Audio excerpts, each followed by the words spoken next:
అంజూరపు చెట్టు ఒకటి నాటబడి ఉండెను. అతడు దాని పండ్లు వెదక వచ్చినప్పుడు ఏమీ దొరకలేదు. గనుక అతడు, ఇదిగో 3 ఏండ్ల నుండి నేను ఈ అంజూరపు చెట్టున పండ్లు వెదక వచ్చుచున్నాను గాని ఏమీ దొరకలేదు. దీనిని నరికివేయుము, దీని వలన ఈ భూమియు ఏల వ్యర్థమైపోవాలని ద్రాక్ష తోట మాలితో చెప్పాను. అయితే వాడు, అయ్యా, దాని చుట్టూ త్రవ్వి ఎరువు వేయమట్టుకు ఈ సంవత్సరము కూడా ఉండనిమ్ము. అది ఫలించినా సరి, లేని ఎడల నరికించి వేయుమని అతనితో చెప్పాను. యెషయా గ్రంథం 5వ అధ్యాయం 7వ వచనంలో, ఇశ్రాయేలీలు దేవుని ద్రాక్ష తోట అయితే ఆ ఇశ్రాయేలీలలో మనము కూడా పాలిభాగమై ఆత్మ సంబంధమైన ఇశ్రాయేలీలుగా ఈరోజు దేవుని సంఘం అనేటువంటి ఈ ద్రాక్షవనం బహుగా ఫలించాలని మనందరినీ దేవుడు తన స్వరక్తమిచ్చి సంపాదించి ఒక సంఘముగా ద్రాక్ష వనముగా చేసుకున్నటువంటి దేవుడు మన నుండి ఫలాలు ఆశిస్తున్నారు. ద్రాక్ష తోట ఒక పందిరి వేయబడినటువంటి క్రమశిక్షణలో చక్కగా పెరుగుతూ ఉంటే ఆ తోటలోనే ఒక అంజూరపు చెట్టు నాటబడి ఉన్నదట. అసలు ద్రాక్ష తోటకి అంజూరపు చెట్టుకి సంబంధం లేదు. 5-6 అడుగులు పందిరి వేయబడుతుంది. ఆ ఎత్తులో ఈ ద్రాక్ష వల్లి చక్కగా అలుముకుంటూ అది ఫలిస్తూ ఉంది. అలాంటి తోటలో అంజూరపు చెట్టు ఒకటి నాటబడింది. అంటే ఈ ద్రాక్ష వల్లి కంటే కూడా ఎత్తుగా దాన్ని దాటి ఎదుగుతూ ఉంది. ఎదిగింది, ఎదగటమైతే ఎదిగింది, కానీ ద్రాక్ష తోటలో ద్రాక్షలు ఫలించినట్లుగా ఈ అంజూరపు చెట్టు ఫలించట్లే. ఇది ఇక ఫలిస్తుంది అనుకుని ఆ సంవత్సరం యజమానుడు ఫలాలు వెతుకుతూ ఉంటే ఆ సంవత్సరం కనపడలేదట. సరే, ఈ సంవత్సరం కాకపోతే మరలా సంవత్సరం పండుతుందిలే అనుకుని మరలా సంవత్సరం వరకు వెయిట్ చేసినా ఆ 2వ సంవత్సరం కూడా ఫలించలేదట. సరే, ఇంకొక సంవత్సరం అదనంగా దీనికి అవకాశం ఇద్దామని 3వ సంవత్సరం చూసినా 3వ సంవత్సరంలో కూడా ఫలాలు లేవట. 1 సంవత్సరం లేదు, 2వ సంవత్సరం లేదు, 3వ సంవత్సరం లేదు. ఫలించవలసింది 3 సంవత్సరాల క్రితమే ఫలించాలి. అది ఏదో కారణం చేత 1 సంవత్సరం లేట్ అయింది అని అనుకుంటే 2వ సంవత్సరం కూడా లేదు, 3వ సంవత్సరం కూడా లేదు. యజమానికి కోపం వచ్చింది. ఇలాంటి చెట్టు ఉండటం వలన ఈ ప్లేస్ వేస్ట్ అయిపోతుంది. ఈ ప్లేస్లో మరో చెట్టు వేస్తే బాగుంటుంది, కనుక దీన్ని తీసేద్దాం. ఫలించని చెట్టు ఊరకే ఉండటం వేస్ట్ కదా అని ఆ చెట్టును నరికించి వేయమని తోటమాలితో చెప్తే తోటమాలి బ్రతిమాలుతున్నాడు. అయ్యా, ఈ సంవత్సరం ప్లీజ్, ఇంతకాలం ఆగారుగా, ఇంకొక సంవత్సరం నేను దాని చుట్టూ త్రవ్వుతాను, ఏం తేడా ఉందో చూస్తాను, ఎరువు వేస్తాను, ఫలిస్తుందా సరే, లేదంటే మీరు చెప్పినట్టుగానే నరికించేయండి సార్ అని 1 సంవత్సరం రిక్వెస్ట్ చేసి బ్రతిమాలుకుని యజమాన్ని, ఈ సంవత్సరం, ఈ 1 సంవత్సరం నా కొరకు ఇంతకాలం పెంచానయ్యా, ఇది చక్కగా ఫలిస్తుందని ఆశపడ్డాగా, ఇది ఫలిస్తే ఉంచుదాం, లేకపోతే మీరన్నట్టే నరికించి వేయండి అని బ్రతిమాలుకొని మొత్తం మీద 1 సంవత్సరం ఆపాడు.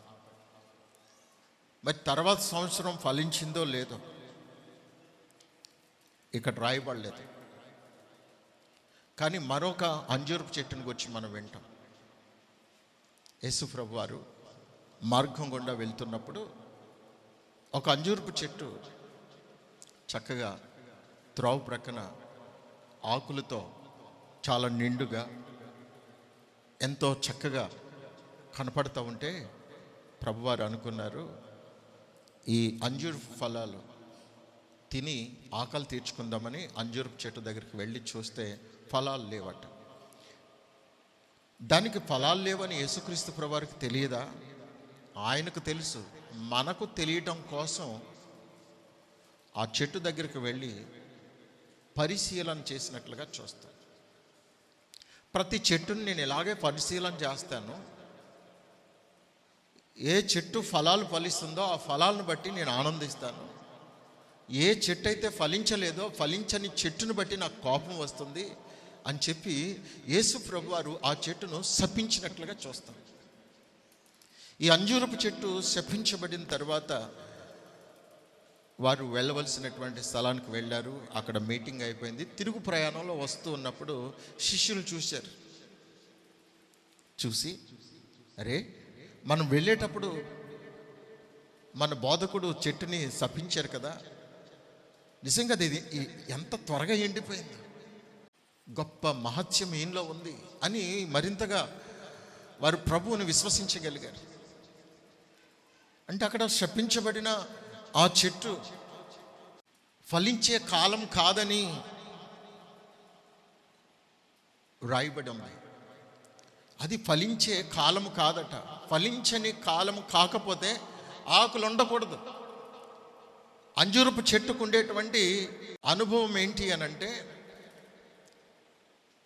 ఒకవేళ ఆ చెట్టుకి ఫలాలు కొయ్యబడిన తర్వాత ఆటోమేటిక్గా ఆకులు రాల్చేస్తుంది.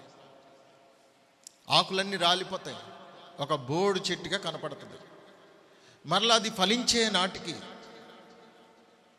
చక్కగా పూత పట్టి పిండి వేసి ఆ కాయలు తయారవుతున్నటువంటి సమయంలో ఆకులు సిగిరించి మెల్లమెల్లగా ఆకులు పెద్దవిగా మార్చబడతాయి. ఈ ఆకులు వచ్చిన తర్వాత ఫలాల్ని కప్పేస్తుంది. ఫలాలు కనిపించవు, దూరం నుంచి చూస్తే ఫలాలు కనిపించవు. కానీ ఆకులు ఉన్నాయంటే ఖచ్చితంగా ఆ చెట్టు ఫలాలతో తొలతూగుతూ ఉంది అని అర్థం. ఫలాలు ఉన్నటువంటి అంజూరపు చెట్టుకి ఆకులు నిండుగా ఉంటాయి. ఆ ఫలాలు మరలా కోసిన తర్వాత ఆటోమేటిక్గా ఆకులన్నీ రాలిపోతాయి. ఇది ఓ ప్రాసెస్ ప్రకారంగా జరుగుతుంది. మరి ఆకులు ఉన్నాయంటే కాయలు ఉన్నాయనేగా. మరి కాయలు లేనప్పుడు ఆకులు ఎందుకు వచ్చినట్టు? అది వేషధారణ చెట్టు, నటించే చెట్టు, ఫ్యాషన్ చెట్టు. అది ఫలాలు ఏమి ఉండవు, కానీ యాక్టింగ్ మాత్రం బాగా చేసే ఓ మోసపూరితమైన చెట్టు అన్నమాట.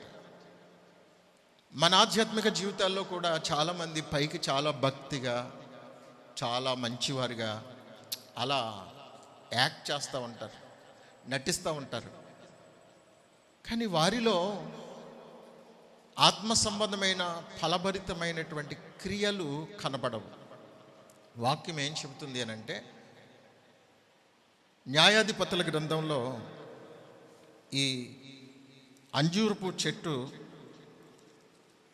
చెట్లన్నీ వచ్చి అడుగుతున్నాయి. అక్కడ కూడా ఉపమానంగానే ఒక వ్యక్తి చెప్తున్నాడు.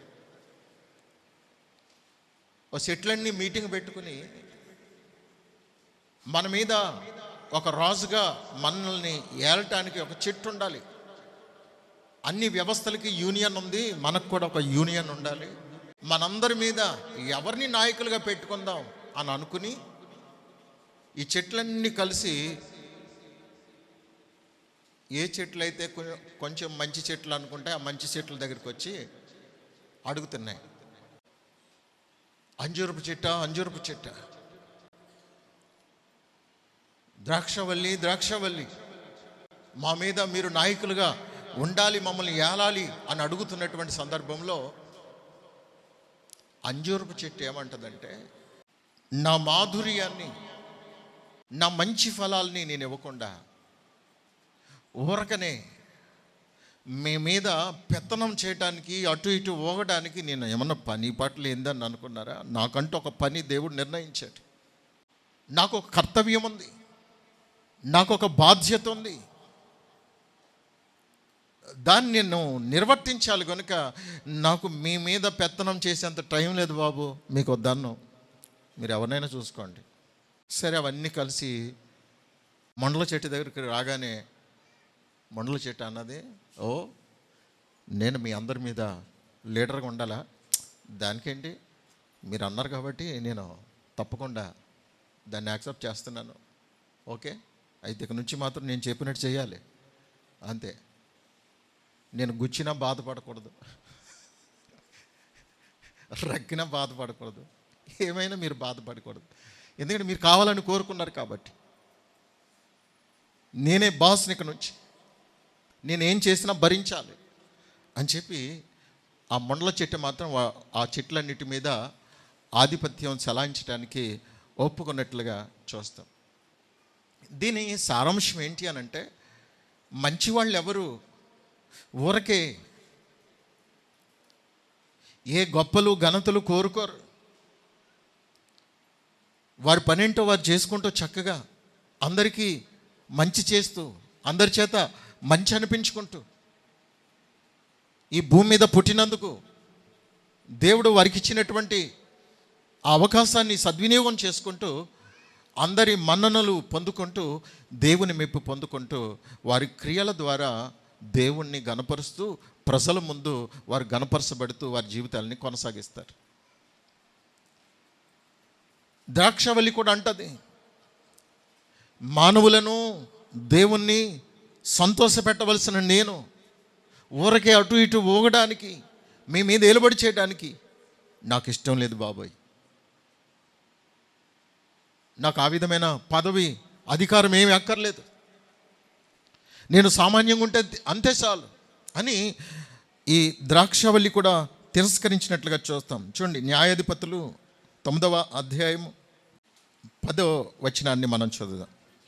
అప్పుడు చెట్లు, నీవు వచ్చి మమ్మును ఏలుమని అంజూరపు చెట్టును అడగగా, అంజూరపు చెట్టు చెట్ల మీద రాజునై ఉండి ఇటు అటు ఊగుటకు నా మాధుర్యమును నా మంచి ఫలములను నేనియ్యక మానుదునా అని వాటితో అనెను. దేవునికి స్తోత్రం.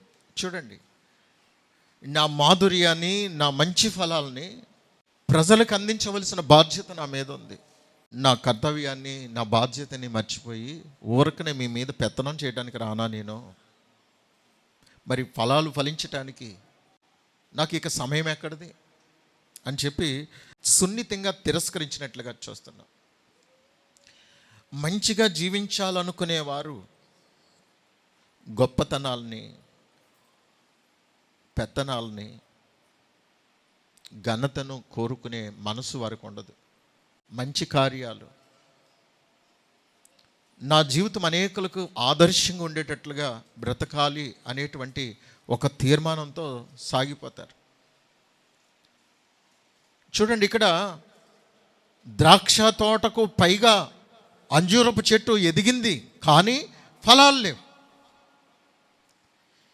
ఈ ద్రాక్ష తోట మధ్యలో బహుశా అది ఎలా అతిశయించేదంటే, హే, మీకంటే నేను ఎంత ఎత్తులో ఉన్నాను చూసారా? అసలు నేనేంటి, మీరేంటి, నా స్టేటస్ ఏంటి, నా పరిస్థితి ఏంటని అది ఎత్తుగా ఎదిగిన కారణం చేత అతిశయిస్తుందే కానీ ఆ చెట్టుకు ఏమి లేవు, ఫలాలు లేవు. ఒక మాధుర్యమైన జీవితం, ఒక మంచి క్రియలతో కూడినటువంటి ఓ మాదిరి జీవితం ఈ అంజూరపు చెట్టుకు లేదు, కానీ అతిశయపడుతుంది.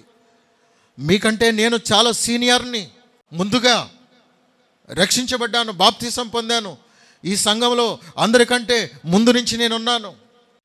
అతిశయపడుతుంది, కానీ ఫలాలు లేవు. నువ్వు ఏ ఏ విషయాల్లో వ్యర్థంగా అతిశయపడుతున్నావో వాటి విషయంలో కొంచెం తగ్గి, నేను వృధాగా అతిశయపడటం కాదు, కానీ నేను భక్తిలో ఓ శక్తివంతమైన జీవితాన్ని జీవించి నాకంటే తక్కువ స్థితిలో, నాకంటే వెనుకొచ్చిన వారికి నేను ఒక మాదిరిగా ఉండాలని ఓ ప్రత్యేకించబడిన అనుభవంలో ఉండవలసినటువంటి అంజూరపు చెట్టు అది వృధాగా అతిశయపడుతుంది. నేను ఎదిగాను చూసావా? చాలామంది ఆర్థికంగా ఎదుగుతారు, భౌతికంగా ఎదుగుతారు, కానీ ఆధ్యాత్మిక విషయాల్లోకి వచ్చేటప్పటికి ఫలభరితమైన జీవితం ఉండదు. మనకున్న వాటిని బట్టి అతిశయపడితే మనం ఒక రోజున సిగ్గుపడవలసి ఉంటుంది. మనం ఆత్మీయంగా ఎదిగితే సంతోషమే, ఆత్మీయంగా ఎదిగితే సంతోషమే. చూడండి, ద్రాక్షవల్లికి ఉండేటువంటి అనుభవం ఏంటో తెలుసా? అన్నీ ఒకే విధంగా సమానంగా చక్కగా ఆ పందిరి మీద అక్కడక్కడే అడ్జస్ట్ అయిపోతూ చక్కగా ఆ పందిరంతా అలుముకుంటూ ఉంటాయి. ద్రాక్ష తోటగా దేవుని సంఘాన్ని, దేవుని ప్రజల్ని అలంకార రూపంగా చెప్పినటువంటి ప్రభు మనందరం కూడా ఒకరు ప్రేమానురాగాలు కలిగి ఒకరిని బట్టి ఒకరు సంతోషిస్తూ దేవునిలో మనం ఆధ్యాత్మికంగా సాగిపోవాలి. ఎవరికంటే మనం ఎక్కువ కాదు, తక్కువ కాదు, మనందరం సమానమే. సంఘములు అందరూ సమానమే. ఏ కులమైనా, ఏ ప్రాంతమైనా, మనకి ఏమున్నా లేకపోయినా అందరం సమానమే దేవుని దృష్టిలో. ఆధ్యాత్మికంగా మనము మంచి క్రియలు కలిగి ఉండటమే ప్రధాన లక్ష్యంగా చేసుకొని నేను ఆత్మీయంగా ఫలిస్తున్నానా లేదా అనేది చాలా ముఖ్యం. మనం ఆత్మీయంగా ఫలిస్తున్నప్పుడు భౌతికంగా ఎదిగిన వారిని చూసి మనం ఏమాత్రం నిరాశపడకూడదు. భౌతికంగా వారు ఎదుగుండొచ్చు, కానీ వారికంటే మనం బెటర్, ఎందుకంటే ఆధ్యాత్మికంగా ఫలిస్తున్నాం. దేవుడు చెప్పినట్టుగా ఒక ఫలభరితమైన జీవితాన్ని, ఒక మంచి క్రియలను, నీతి క్రియలను, పరిశుద్ధ క్రియలను కలిగి ఉన్నప్పుడు మనం సంతోషించగలుగుతాం. ఒకరిని బట్టి ఒకరు ప్రోత్సహించబడాలి. చూడండి, ద్రాక్షవల్లి ఒక తీగ నుండి ఒక తీగ మీదకి అలా ప్రాగుతూ మొత్తం అది ఎక్కడికి వెళ్ళిందో ఏంటో కూడా తెలియకుండా మొత్తం అన్నిటితో పెనవేసుకొని చక్కగా అన్నిటితో కలుపుకుని ఆ తీగలు ఒకదానికొకటి పెనవేసుకుంటూ ఉంటాయి. ప్రేమానురాగాలతో సాగిపోవాలి. సహవాసములు ఉన్నటువంటి బిడ్డలందరూ కూడా సహవాసములో చక్కగా కలిసిమెలిసి ప్రేమగా సాగిపోవాలి. ఒకరికి కష్టం వచ్చిందంటే వెంటనే అందరూ స్పందించేటట్లుగా ఉండాలి. చాలా విషయాల్లో మన సహవాసంలో ఆ ప్రేమను నేను చూడగలిగాను. ఎవరికైనా చిన్న కష్టం వచ్చింది అని అంటే అందరూ వెళ్ళి వాలిపోయిన సందర్భాలు ఉన్నాయి. కానీ ఈ మధ్యకాలంలో కొంత నిర్లక్ష్యం ఏర్పడిందని చెప్పడానికి నేను సిగ్గుపడుతున్నాను. ప్రతి వారిలో కూడా ఆ ప్రేమానురాగాలు, ఐక్యత, సహవాసం చక్కగా కొనసాగుతూ ఉండాలి. ఆత్మ సంబంధమైన క్రియలను మనం ఫలాలుగా చూపిస్తూ దేవుని ఎదుట మనం నిలబడినప్పుడు ధైర్యంగా తలెత్తుకుని నిలబడగలిగే ఆధ్యాత్మికమైనటువంటి పరిపూర్ణతలోనికి మనం రావాలి. దేవుడు అందుకే తన సంఘములో, తన సహవాసంలో మనల్ని చేర్చారు. మనము లోక సంబంధులుగా ఉండటానికి వీల్లేదు. ఒక ఆత్మ సంబంధమైన ఓ ఫలభరితమైన జీవితాన్ని మనం కలిగి ఉండాలి. ఆమేన్, హల్లెలూయా. దేవునికి మహిమ కలుగును గాక. ప్రకటన 3:2. నీ క్రియలు నా దేవుని ఎదుట సంపూర్ణమైనవిగా కనపడలేదు. క్రియలు అనేవి ఫలాలతో పోల్చబడింది. క్రియ లేక ఒక పని, మనము చేసినటువంటి మంచి క్రియలు ఏవైతే ఎన్నైతే ఉన్నాయో అవన్నీ ఫలాలతో పోల్చడం జరిగింది. మంచి చెట్టు మంచి ఫలాలు ఫలిస్తుంది. పనికిమాలిన చెట్టు మంచి ఫలములు ఫలింపనేరదు. పనికిమాలిన చెట్టు మంచి ఫలములు ఫలింపనేరదు. మంచి చెట్టు మంచి ఫలాలు ఫలిస్తుంది. పనికిమాలిన చెట్టు పనికిమాలిన ఫలాలు ఫలిస్తుంది. ఇక్కడ ఫలించటం అనేది రెండు ఫలిస్తున్నాయి, రెండు చెట్లు ఫలిస్తున్నాయి. కానీ ఒక చెట్టు ఫలాలు మంచివట, మరో చెట్టు ఫలాలు చెడ్డవి. అంటే మనం చేసే క్రియలు మంచివా చెడ్డవా అనేది మనం నిర్ధారించుకున్నప్పుడు ఇట్టే మనకు అర్థమైపోతుంది మనము మంచివారమో చెడ్డవారమో. మనము మంచి ఫలాలు ఫలించే వారంగా ఉండాలి, మంచి క్రియలు మనలో ఉండాలి. లేకపోతే గనక ప్రకటన గ్రంథంలోనే 14వ అధ్యాయము 12వ వచనం. ఓకే, దేవుని ఆజ్ఞలను యేసును గూర్చిన విశ్వాసమును గైకొనుచున్న పరిశుద్ధుల ఓర్పు ఇందులో కనపడును. అంతటా ఇప్పటి నుండి ప్రభువునందు మృతి నందు మృతులు ధన్యులని వ్రాయమని పరలోకము నుండి ఒక స్వరము చెప్పగా వింటిని. నిజమే, వారు తమ ప్రయాసములు మాని విశ్రాంతి పొందుదురు, వారి క్రియలు వారి వెంట పోవునని ఆత్మ చెప్పుచున్నాడు. పరిశుద్ధుల ఓర్పు ఎప్పుడు కనపడుతుందంటే క్రూర మృగం యొక్క పాలన ఈ ప్రపంచమంతట్లో కూడా ఒక రోజున భయంకరమైనటువంటి ఆంక్షలు విధించబడినటువంటి పాలన జరగబోతుంది.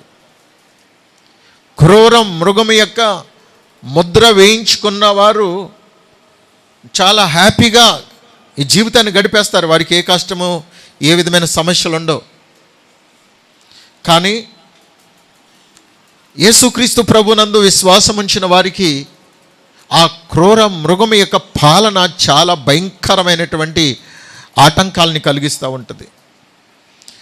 పరిశుద్ధంగా జీవించేటువంటి ఈ నీతిమంతులు, దేవునికి భయపడి నిజముగా భక్తి చేసే వారికి కొన్ని ఆంక్షలు విధించిన కారణం చేత ఈ క్రూర మృగం యొక్క ఆ పాలనలో దేవునికి విరోధమైన వ్యతిరేకమైనటువంటి కొన్ని పనులు చేయవలసినటువంటి సందర్భం ఏర్పడినప్పుడు దేవుని ప్రజలైన పరిశుద్ధులు నీతిమంతులు వాటికి ఏమాత్రం కూడా రాజీ పడకుండా, వాటితో ఏకీభవించకుండా మేము అలా చేయము అలా జీవించమని వారు ఎప్పుడైతే దేవుని కొరకు ప్రత్యేకించబడతారో వారు ఆ క్రూర మృగం యొక్క పాలనలో చాలా ఇబ్బందులను ఎదుర్కొంటారు, శ్రమల పాలవుతారు. వారికి చాలా ఇబ్బందికరమైన పరిస్థితులు ఏర్పడతాయి. అయినా సరే అలాంటి పరిస్థితులన్నింటినీ కూడా వారు ఓర్చుకుని తట్టుకుని అవసరమైతే ప్రాణం పెట్టడానికైనా తెగించి ఎవరైతే నిజముగా దేవుని యందు విశ్వాసం ఉంచి భక్తి చేస్తారో అలాంటి వారు మరణం వరకు కూడా చాలా శ్రమ పడవలసి ఉంటుంది, ప్రయాసపడవలసి ఉంటుంది. అయినా వారు ఓర్చుకోగలుగుతారు కనుక వారి క్రియలట మరణించిన తర్వాత వారితో పాటు దేవుని సముఖానికి చేరతాయట. మంచిగా జీవించిన వారి క్రియలు దేవుని యొద్ద చేరుతాయి, చెడ్డగా వారి ఇష్టానుసారంగా జీవించిన వారి క్రియలు కూడా తీర్పులో నిలబడతాయి.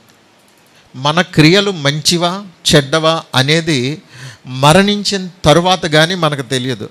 బ్రతికున్నంత కాలము ఇదంతా వట్టిదే, పాస్టర్ గారు అలాగే చెప్తారు అని ఒకవేళ ఈ విషయంలో నీవు అంగీకరించకపోవచ్చు, ఏకీభవించకపోవచ్చు, ఒప్పుకోకపోవచ్చు, కానీ వాస్తవం అది. మనం మన కళ్ళ ముందు జరుగుతున్నటువంటి కొన్ని పరిస్థితుల్ని గమనిస్తున్నప్పుడు ఎవరైనా ఒక వ్యక్తి మరణిస్తే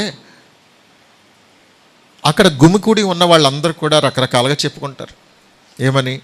పాపం చాలా మంచోడండి, చాలా మంచిదని కొంతమంది చెప్పుకుంటుంటే, కొంతమంది ఏమని చెప్పుకుంటారు, వాళ్ళు ఎలాంటి వాళ్ళు తెలుసా అని కొంతమంది వారిలో ఉన్న మంచి క్రియలు చెప్పుకుంటారు, కొంతమంది ఏమో చెడ్డ క్రియలను గురించి చెప్పుకుంటారు.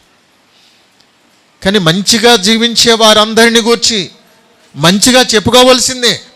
చెడు లేకుండా జీవించగలిగితే వారిని గురించి చెడుగా చెప్పుకోవడానికి ఏమీ ఉండదు. ఒకవేళ మంచిగా జీవించడానికి ఇష్టపడకుండా మన ఇష్టానుసారంగా జీవిస్తే మంచి చెప్పుకోవడానికి కూడా ఏమీ ఉండదు. అయితే వాక్యం చెబుతుంది, ప్రభువునందు ఎవరైతే నిద్రించారో దేవుని సముఖానికి వెళ్ళినప్పుడు వారి క్రియలు వారి వెంట వెళ్తాయట. ఏ క్రియలు ఇవి? నీతి క్రియలు, పరిశుద్ధ క్రియలు, మంచి క్రియలు.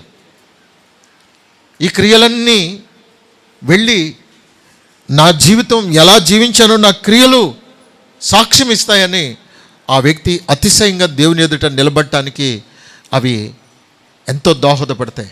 అలాంటి క్రియలు నాలో ఉండాలి అనేటువంటి పట్టుదల రాకపోతే గనక మనము ఎప్పటికీ అలానే మిగిలిపోతాం. మనం చేసే భక్తి ఒక మంచి క్రియల్ని సంపాదించుకోవడానికే తప్ప అలవాటుకైతే కాదు.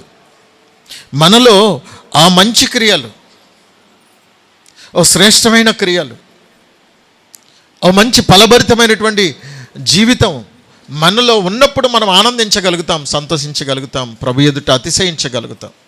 అంతేగాని ఈ ద్రాక్ష తోటలో ఉన్నటువంటి అంజూరపు చెట్టులా నేను బాగా ఏపుగా ఎదిగాను, ఈ ద్రాక్ష తోట కంటే నేనే పైగా కనపడుతున్నాను కాబట్టి నేనే గొప్ప అనుకోవడానికి అవకాశం ఏమీ లేదు. ఎందుకంటే దేవుని దృష్టిలో ఆ ఎదిగిన చెట్టు నిరుపయోగంగా మిగిలిపోయింది. అది నరకబడటానికి నిర్ణయించబడింది. దేవునితో మాట్లాడే అనుభవం, ప్రార్థనా జీవితం, ప్రభువుతో సత్సంబంధం కలిగిన జీవితం, ఇది ఒక మంచి క్రియ. ప్రార్థన చేయుట అనేది మంచి క్రియ. దేవుని వాక్యం విని ఆ ప్రకారంగా జీవించటం మంచి క్రియ. అంతేగాని మోగ దెయ్యంలా, చెవిటి దెయ్యంలా మనం అలా ప్రవర్తించకూడదు. దేవునితో మాట్లాడటానికేమో మోగబోయి, దేవుని వాక్యం వినడానికేమో చెవిటి వారంగా మనం ఉండకూడదు. చెవిటి దెయ్యం విననివ్వదు, నిన్ను దేవుని మాట విననివ్వదు. మోగ దెయ్యం దేవునికి ప్రార్థన చేయనివ్వదు. అందుకే మీరు ఖచ్చితంగా చెప్పండి, ఎదిరించండి, నాలో పనిచేస్తున్న మోగ దెయ్యమా, చెవిటి దెయ్యమా, యేసు నామములో అని చెప్పండి. చెప్పండి చెప్పండి సీరియస్గా చెప్పండి. నాలో పనిచేస్తున్నా, నాలో తిష్ట వేసి కూర్చున్నా మోగ దెయ్యమా, యేసు నామములో, చెవిటి దెయ్యమా, యేసు నామములో. ఆమేన్. స్తోత్రం. ప్రియులరా, ఆధ్యాత్మిక జీవితంలో మనలను మనం పరిశీలన చేసుకుని ఆత్మీయంగా బలపడటానికి ప్రయత్నం చేద్దాం. యాకోబు పత్రికలో చక్కటి మాట, 2వ అధ్యాయము 19వ వచనం చదువు. దేవుడు ఒక్కడని నీవు నమ్ముచున్నావు, అలాగు నమ్ముట మంచిదే. దయ్యములను నమ్మి వణుకుచున్నవి. వ్యర్థుడా, క్రియలు లేని విశ్వాసము నిష్ఫలమైనదని తెలుసుకొనగోరుచున్నావా? మన పితరుడైన అబ్రహాము తన కుమారుడైన ఇస్సాకును బలిపీఠం మీద అర్పించినప్పుడు అతడు క్రియల వలన నీతిమంతుడని తీర్పు పొందలేదా? విశ్వాసము అతని క్రియలతో కూడి కార్యసిద్ధి కలగజేసననియు, క్రియల మూలముగా అతని విశ్వాసము పరిపూర్ణమైనదనియు గ్రహించుచున్నావు గదా. స్తోత్రం. దెయ్యాలు కూడా నమ్ముతున్నాయి. యేసుప్రభుని చూసి, సర్వోన్నతుడైన దేవుని కుమారుడా, మాతో నీకేం పనని పెద్ద పెద్ద కేకలేసి చెప్పాయి. నువ్వు దేవుడివేనయ్యా, ఓ యేసు, నువ్వు దేవుని దగ్గర నుంచి వచ్చిన దేవుని కుమారుడివి, నువ్వు దేవుడివి, దైవస్వరూపుడివి అని దెయ్యాలు సాక్ష్యం ఇచ్చాయి. దెయ్యాలు కూడా నమ్ముతున్నాయి యేసుక్రీస్తే నిజమైన దేవుడని. నువ్వు నమ్మటానికి ఏమి, దాంట్లో ఆశ్చర్యం ఏమి లేదు, గొప్పతనం ఏమి లేదు. కానీ నమ్ముతున్న నీవు దేవుడు చెప్పిన ప్రతిదానికి స్పందించి ఆయన ఏ ఏ విషయాలలో నువ్వు మంచిగా జీవించాలని, నీ క్రియలను మార్చుకోవాలని దేవుడు ఆజ్ఞాపించారో ఆయా విషయాలన్నిటినీ కూడా నీవు గౌరవించి ఆ ప్రకారంగా జీవించవలసి ఉండగా ఆ విషయంలో నీవు నిర్లక్ష్యం చేస్తున్నావు. అబ్రహాము గారిని జ్ఞాపకం చేస్తూ, అబ్రహాము గారు దేవుణ్ణి నమ్మిన తరువాత దేవుడు ఏం చెప్తే అది చేశాడు. ఏం చేశాడు అని ప్రశ్నిస్తే మనందరికీ బాగా సుపరిచితమైన ఒక గొప్ప సంఘటన, ఇస్సాకు, నీ కుమారుడైనటువంటి ఇస్సాకు, నీవు అధికంగా ప్రేమించే ఇస్సాకు నాకు బలిగా కావాలి అని దేవుడు అడిగితే, వెంటనే మారుమాట చెప్పకుండా అబ్రహాము వెంటనే ఇస్సాకుని తీసుకుని వెళ్ళి బలిపీఠం మీద అతన్ని పండుకొనబెట్టి కత్తి పట్టుకున్నాడు. దేవుడు చెప్పాడు, నేను చెయ్యాలి, అంతే. అది నాకు ఎంత ఇష్టమైనా దేవుని కొరకు నేను త్యాగం చేయాలి. అది ఎంత కష్టమైనా దేవుని కొరకు నేను అది చేసి, ఇదిగో ప్రభువా నువ్వు చేయమన్నది చేశానని దేవుని ఎదుట నిరూపించుకోవాలి. కానీ మీలో ఎంతమంది అలా చేస్తున్నారు? దేవుడు చెప్పింది అలా ఎంతమంది చేస్తున్నారండి? చేయరు. చేయకపోగా మనలో చాలామందికి సనుగుడు దెయ్యం పట్టుకుందండి. సనుగుడు దెయ్యం, ప్రతిదానికి సనుగుడు. మనం చేయము, పక్క వాళ్ళని చేయలేము. మనం వినము, పక్క వాళ్ళని విన్నాము. మనం ఏం చేస్తామంటే, పాస్టర్ గారు ఎలా చెప్పారు చూసారా, ఎప్పుడు చూసిన ఎలా చెప్తారేంటి పాస్టర్ గారు, మొన్న చెప్పారు కదా అన్నట్టుగా అన్నమాట. ఆ పక్క వాళ్ళకి ఎలా ఉంటుంది, అక్క నిజమే, అక్క వదినే నిజమే, అన్న నిజమే అనిపిస్తుంది. వాళ్ళ మనసులు కూడా గలిబిలైపోతాయి. అసలు వాళ్ళ వాళ్ళు ఆలోచిస్తూ ఉంటారు, నిజమే నేను ఎలా చేయాలనుకునే క్రమంలోనే, ఆ సందర్భంలోనే మనము వాళ్ళని డిస్టర్బ్ చేయటం వల్ల వాళ్ళు అనుకున్నది కూడా నిర్లక్ష్యం చేసే పరిస్థితి. ప్రియులరా, అబ్రహాము గారిని క్రియా జీవితం అంటే ఇలా ఉండాలని చూపిస్తూ తాను ఎంతో గారాభంగా, ప్రేమగా, ఎంతో అపురూపంగా చూసుకునేటువంటి తన కుమారుడైనటువంటి ఇస్సాకును దేవుడు బలివమని చెబితే వీని వెంటనే అలా చేయటానికి తను పూర్తిగా లోబడ్డాడు. అది క్రియ అంటే. దేవుని నమ్మటం అంటే అలా ఉంటుంది. మంచి క్రియ అంటే అలా ఉంటుంది. దేవుడు చెప్పింది ఏదైనా చేసే మనసు మనకుంటే మన జీవితం ఓ ప్రత్యేకంగా ఉంటుందని దైవజనుడు చెప్పే ప్రయత్నం చేస్తున్నాడు ఇక్కడ. క్రియల మూలంగా నీతిమంతులంగా తీర్చబడతాం, పరిశుద్ధులుగా తీర్చబడతాం. మనలో క్రియలు లేనప్పుడు నువ్వు నీతి లేని వ్యక్తిగా, పరిశుద్ధత లేని వ్యక్తిగా, పరిపూర్ణత లేని వ్యక్తిగా మిగిలిపోతావు. క్రియలు లేని విశ్వాసము మృతము. నీకు క్రియలు లేకుండా దేవుని నమ్ముతున్నానని పైకి చెప్పుకున్నా నీ విశ్వాసం ఎప్పుడో చచ్చిపోయింది. ఎందుకంటే క్రియలు లేవు. నమ్ముతున్నావు, దేవుడు చెప్పాడు నిజమే, నేను నమ్ముతున్నాను కానీ చేయను. దేవుడు ఇది చేయమన్నాడు నిజమే, నేను నమ్ముతున్నాను కానీ చేయను.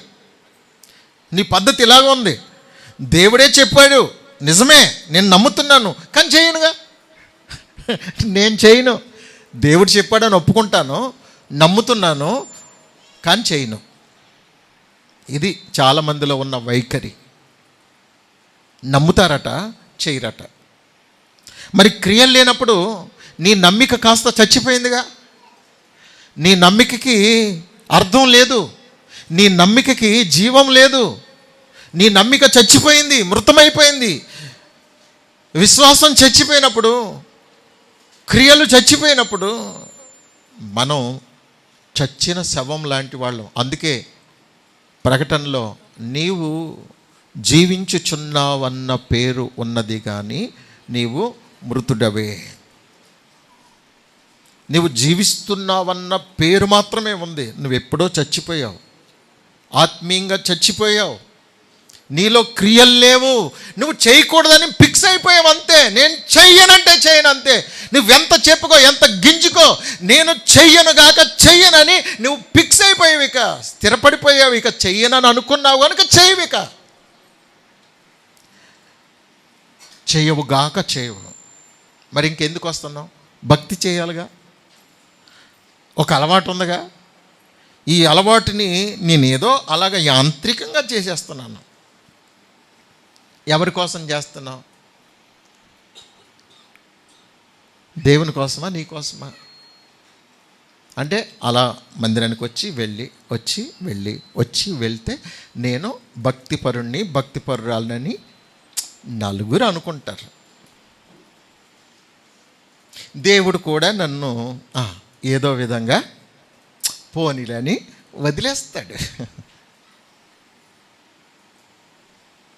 చూడండి, మీరు పోలీసులతో స్నేహం చేసిన, లాయర్లతో స్నేహం చేసిన, ఎవరితో స్నేహం చేసినా, ఒకవేళ మీరు ఏదైనా తప్పు చేశారనుకోండి, ఓ భయంకరమైన విషయంలో చిక్కుకుపోయారనుకోండి, ఒకవేళ వాళ్ళు తప్పించాలని చూసిన చట్టం ఒప్పుకోదండి. మేనేజ్ చేసి నీకెందుకురా నేను ఉన్నానుగా అని ఒకవేళ ఏదో విధంగా మేనేజ్ చేసే ప్రయత్నం చేసినా, చట్ట ప్రకారంగా ఆధారాలు దొరికేసినాయి అనుకోండి. క్రైమ్ స్టోరీలో చట్ట ప్రకారంగా ఆధారాలు దొరికితే మీ ఫ్రెండ్ నీకేమైనా చేయగలరా? నీకు కావలసిన వాళ్ళు నేనేమైనా తప్పించగలరా? ఎవ్వరు తప్పించలేరు. చట్టం ముందు ఎవరైనా ఒక్కటే. చట్టము ఎవరికి చుట్టము కాదు. అది ఆత్మీయ జీవితంలో, భక్తి జీవితంలో దేవుని చట్టానికి కూడా అలాగే వర్తిస్తుంది. దేవునికి ఎవ్వరు కూడా చుట్టాలు కాదు. నీలో లోపం ఉంటే అందరితో పాటు నీవు కూడా నరకానికి పోవలసిందే. నువ్వు క్రమంగా ప్రార్థనకు మాత్రం వచ్చి, ఆరాధనకు మాత్రం వచ్చి, నీలో మంచి క్రియలు ఏమీ లేకుండా నువ్వు చెడు క్రియలతో నీకు ఇష్టమైనట్టుగా జీవిస్తే గనక దేవుడు నిన్ను ఎట్టి పరిస్థితుల్లో క్షమించరు. పోనీలేని వదిలేస్తారు అనుకుంటున్నావేమో. ఎట్టి పరిస్థితులు ఆయన వదిలిపెట్టడు. నువ్వు శిక్ష అనుభవించవలసిందే. దేవుని దగ్గర ఏమీ డ్రామాలు ఆడొద్దు. భక్తిగా ఉన్నట్టుగా చాలా నటిస్తూ ఉంటారు. నీ క్రియలన్నీ ఒక రోజున బాహాటంగా అందరి ముందు పెట్టి గద్దించే ఒక రోజు ఉంది. అందుకే మనము దేవునికి ఇష్టంగా జీవించడానికి ఆయన దగ్గరికి వచ్చి నేర్చుకుంటున్నాం, పాఠాలు నేర్చుకుంటున్నాం. ఇవి జీవిత పాఠాలు. ఈ జీవిత పాఠాలు ఎవరైతే చక్కగా నేర్చుకుని ఆ ప్రకారంగా నడుచుకుంటారో వారు బుద్ధిమంతులుగా, నీతిమంతులుగా, పరిశుద్ధులుగా, మంచివారుగా దేవుని మెప్పును పొందుకోవడానికి తమను తాము సరి చేసుకుంటారు. నా మట్టుకు నేను గతంలో మంచోడిని ఏం కాదు. మనందరం కూడా ఈ పొరపాట్లు కలిగి ఉన్నాం. కానీ దేవుని దగ్గరికి వచ్చిన తర్వాత సరి చేసుకోవాలి. మార్పు చెందకముందు, మారు మనసు పొందకముందు మన జీవితం వేరు. అందరిలో లోపాలు ఉన్నాయి. ఎవరు పరిశుద్ధులు కాదు, ఎవరు నీతిమంతులు కాదు. కానీ దేవుని దగ్గరకు వచ్చిన తర్వాత నీతిమంతులుగాను, పరిశుద్ధులుగాను, మంచివారుగాను, యథార్థవంతులుగాను చేయబడటానికి దేవుడు మనకి చక్కటి జీవిత పాఠాలు నేర్పిస్తున్నప్పుడు కూడా నేను ఇలాగే ఉంటానంటే నిన్ను ఎవరు కాపాడలేరు, ఎవరు రక్షించలేరు. ఇక చూడండి, ఆ అంజూరపు చెట్టుని నరికించివే. ఇది ఉండటానికి వీల్లేదు. ఇది నిరుపయోగమైన చెట్టు, ఉపయోగం లేని చెట్టు. అంజూరపు ఆకులు సిగ్గును కప్పాయి. అంజూరపు పండ్ల ముద్ద ఒక పుండును, రాజు యొక్క పుండును బాగు చేసినట్లుగా మనం చూస్తున్నాం. స్వస్థతకి సహాయపడింది అంజూరపు ముద్ద. అంజూరపు పండ్ల ముద్ద ఒక పుండుని స్వస్థపరిచింది. మన క్రియలు ఇతరుల్ని బాగు చేసేవిగా ఉండాలి. అంజూరపు ఆకులు సిగ్గును కప్పే. నోవహు గారు ద్రాక్ష తోట వేసి ఆ సంవత్సరం ద్రాక్షారసం తాగి మత్తుడైపోయి అతడు స్పృహ కోల్పోయి ఆ మత్తులో ఒంటి మీద బట్ట ఉన్నదో లేదో చూసుకోకుండా అతడు దిగంబరిగా ఉంటే ఒక కుమారుడైతే వచ్చి చూసి అంత సిగ్గులేనాడా చిచి అనుకుని వెళ్ళి వాళ్ళ సహోదరులకి చెప్పాడు. రే డాడీ చూడరా అలాగా చేయి అంటున్నాడు. వాళ్ళిద్దరునేమో అయ్ నోర్మి, నీకు బుద్ధి ఉందరా అసలు? మాకు చూపిస్తావా? నువ్వు చూసినోడు ఏం చేయాలి? సిగ్గును కప్పాలిగా. సిగ్గును కప్పకుండా ఆ సిగ్గుని అందరికీ హేళనగా చూపిస్తావా? పనికి మాలినోడా అని చెప్పి వాళ్ళిద్దరూ కలిసి వెనక్కి ఆ తండ్రి దిశమలను చూడకుండా ఒక బట్ట తీసుకుని వచ్చి వెనక్కి వచ్చి అది చూడకుండా ఆ దిశమలను కప్పారు. ప్రేమ అనేక దోషాలని కప్పుతుంది. ప్రేమ అనేక దోషాలని కప్పుతుంది. ఇతరుల గురించి చెడుగా చెప్పాలంటే నీ తర్వాత చాలామంది, అబ్బో నువ్వు ఎంత చెడిపోయినా నీ గురించి నువ్వు చెప్పుకోవు, కానీ ఇతరుల గురించి చెప్పాలంటే ఇంటింటికి వెళ్ళి మీటింగ్ పెట్టి మరీ చెబుతావు. చాలామంది పనికిమాలిన రకాలు ఉంటారండి. ఆ ఇంటికి ఈ ఇంటికి వెళ్ళి, ఇప్పుడు ఇంటికి వెళ్ళవలసిన అవసరం లేదండి, ఫోన్ ఒకటి తీసుకుని, ఇదిగానే మా పక్క వాళ్ళు వాళ్ళ అమ్మాయి వాళ్ళ అబ్బాయి పలానా వాని భార్య, ఇలాంటి చెడు ప్రసారం చేయాలంటే మాత్రం అందరిని గూర్చి చెడుగా ప్రసారం చేయాలంటే వాళ్ళ తర్వాతే అండి. ప్రియులారా, దయచేసి గమనించాలి, మనము మంచి అంజూరపు చెట్టుగా, ఫలభరితమైన అంజూరపు చెట్టుగా, ఒక నీతి క్రియ లేక ఆ క్రియా ఫలాల్ని, క్రియా జీవితాన్ని కలిగి ఉన్నటువంటి అంజూరపు చెట్టుగా ఉన్న వాళ్ళమైతే ఇతరుల యొక్క సిగ్గుని, ఇతరుల యొక్క అవమానాన్ని, ఇతరుల యొక్క అవమానకరమైన పరిస్థితుల్ని మనలో దాచిపెడతాం. పోనీలే వాళ్ళని గురించి మనం అల్లరి చేయకూడదు అని వారిని గుట్టుగా దాచిపెడతాం. చాలామంది కోడలను గురించి చెడు ప్రసారం చేస్తూ ఉంటారు, అత్తగారిని గురించి చెడు ప్రసారం చేస్తూ ఉంటారు, భర్తను గురించి పుట్టింటి వాళ్ళకి అందరికీ చెప్తూ ఉంటారు. నీకు అసలు జ్ఞానం ఉందా? నీ గుట్టును బయట పెట్టుకుంటావా? కప్పవలసిన నీవు, కాపాడవలసిన నీవు, కుటుంబ గౌరవాన్ని కాపాడవలసిన నీవు, మా అత్తగారు ఇలాగా, మా కోడలు ఇలాగా, మా ఆయన ఇలాగా, నా భార్య ఇలాగా, నా పిల్లలు ఇలాగా అని అందరి దగ్గర చెడుగా చెప్తావా? అరే, మనం ఏమి నేర్చుకుంటున్నాం? ప్రియులరా, కడుపులో పెట్టుకుని దాచుకోవాలి. మనం కూడా ఒకానొకప్పుడు పొరపాట్లు చేసాం. మంచి లక్షణం ఏంటో తెలుసా? తప్పుని కప్పుపుచ్చి, పోన్లే వాళ్ళు ఏదో పొరపాటును చేశారని వాళ్ళకి బుద్ధి చెప్పి, ఇప్పుడంటే చేసావు, ఇంకెప్పుడు అలా చేయొద్దని అక్కడితో మర్చిపోవాలి అంతే. దాన్ని పదే జ్ఞాపకం చేసి, దాన్ని నలుగురిలో అల్లరి చేసి, ఒకవేళ ఇరుగు పొరుగు వారి విషయంలో కూడా 10 మందికి వెల్లడి చేసి అదే పనిగా చెడు ప్రసారం చేయడం, ఇది ఆత్మీయ లక్షణం కాదు, ఇది సాతానిక స్వభావం. ఇతరుల గాయాలని కట్టేవారంగా ఉండాలి తప్ప ఇతరులకి గాయం చేసేవారంగా ఉండకూడదు. మొండ్ల చెట్టు ఇతరుల్ని గాయపరుస్తుంది, ఇతరుల్ని గుచ్చుతుంది, బాధపరుస్తుంది. గాయాలని కట్టేవాళ్ళంగా ఉండాలి మనం, ఇతరుల్ని ఆదరించే వారంగా ఉండాలి. అంజూరు ఫలము ఆకలిని తీరుస్తుంది, మాధుర్యాన్ని ఇస్తుంది, మంచి క్రియలు కలిగి ఉంటుంది. అలాంటి చెట్టుగా ఉండవలసిన మనం పనికిమాలిన చెట్టుగా ఎందుకు మారాలి? శపించబడిన చెట్టుగా ఎందుకు ఉండాలి? దేవునికి కోపం రేపే చెట్టుగా, దేవునికి కోపం రేపే వ్యక్తిగా మనం ఎందుకు ఉండాలి? ఎందుకైనా మనం భక్తి చేసేది? యవనస్తులకు ఎప్పటికప్పుడు చెప్తా ఉన్నాను, కానీ చాలామంది తప్పిపోతూనే ఉన్నారు. జాగ్రత్త. ఒక స్త్రీ కానీ, యవనస్తుడు కానీ, యవనస్తురాలు కానీ జీవితంలో మనం ఎక్కడ ఏ విషయంలో కూడా ఎవరికి చిన్న అవకాశం ఇవ్వకుండా మనం పరిశుద్ధులుగా, నీతిమంతులుగా, భక్తిపరులుగా, సమయం దొరికితే ఎక్కువ సమయం ప్రార్థన చేసుకుని, వాక్య ధ్యానం చేసుకునే వారంగా మన ఆత్మీయ జీవితాన్ని బలపరుచుకోవాలి. బైబిల్ ముట్టుకోవు, నువ్వు బైబిల్ ముట్టుకోవు, మోకరించి ప్రార్థన చేయవు. ఏం బ్రతుకులయ్యా, చిచి! ఎంతకాలం? సీనియారిటీ మాత్రం ఉంది, బాగా ఎదిగావు, వయసులో పెద్దోళ్ళమైపోతున్నాం, ఏమండి, ఆర్థికంగా గొప్పవాళ్ళమైపోతున్నాం. కానీ ఆత్మీయంగా చూస్తే గత వారం మనం నేర్చుకున్నాం, మనం ఆత్మ సంబంధమైన ఐశ్వర్యం కలిగిన వారంగా ఉండాలి.